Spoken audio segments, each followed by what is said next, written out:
நம் ஆண்டவர் இயேசு கிறிஸ்துவின் நாமத்தினால் மகிழ்ச்சியும் சமாதானமும் நம் அனைவரோடும் இருப்பதாக.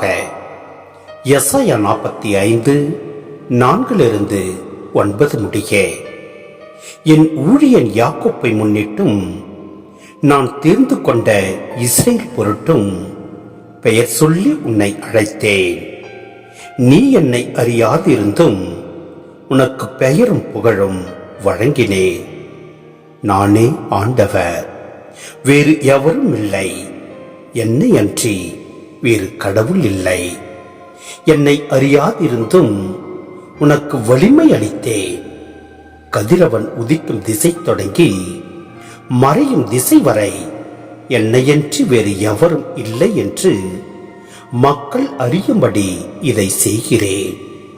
நானே ஆண்டவர், வேறு எவரும் இல்லை. நான் ஒளியை உண்டாக்குகிறேன், இருளை படைக்கிறேன். நல்வாழ்வை அமைப்பவன் நான், தீமையை படைப்பவனும் நானே. இவை அனைத்தையும் செய்யும் ஆண்டவர் நானே. வானங்கள் பனிமழை என வெற்றியை அனுப்பட்டும், மேகங்கள் மாறியென அதை பொழியட்டும். மண்ணுலகம் வாய் திறந்து விடுதலை கனி வழங்கட்டும். அதனுடன் நீதி துளிர்க்க செய்யட்டும். இவற்றை செய்பவர் ஆண்டவராகிய நானே. தன்னை உருவாக்கியவரை எதிர்த்து வழக்காடுபவனுக்கு ஐயோ கேடு. பானை ஓடுகளில் அவனும் ஓர் ஓடே. களிமண் குயவனிடம் நீ என்னை கொண்டு என்ன செய்கிறாய் என்றும் அவன் வணிந்தது அவனிடம் உனக்கு கைத்திறனே இல்லை என்றும் கூறுவதுண்டோ? சிந்தனை. உலகில் உள்ளவை அனைத்தும் நம் ஆண்டவருடையவை. எனவே நாம் ஆண்டவரை அறியாதிருந்தும் நமக்கு வலிமை அளித்து நம்மை வழிநடத்துகின்றார்.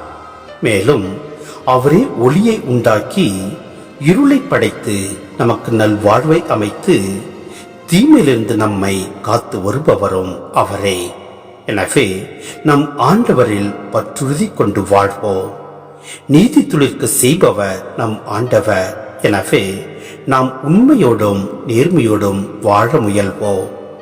ஆண்டவரது வார்த்தைகளை நாம் பின்பற்றி நடக்கின்ற போது எல்லா தீங்குகளினின்றும் நம்மை விடுதலை கொடுத்து நம்மை வாழ வைப்பார், நிலை வாழ்வை கொடுப்பார். எனவே நம் ஆண்டவரில் விசுவாசம் கொண்டு வாழ்வோம். எல்லாம் அல்ல இறைவன் நம்மை நிறைவாய் ஆசீர்வதிப்பார். ஆமென்.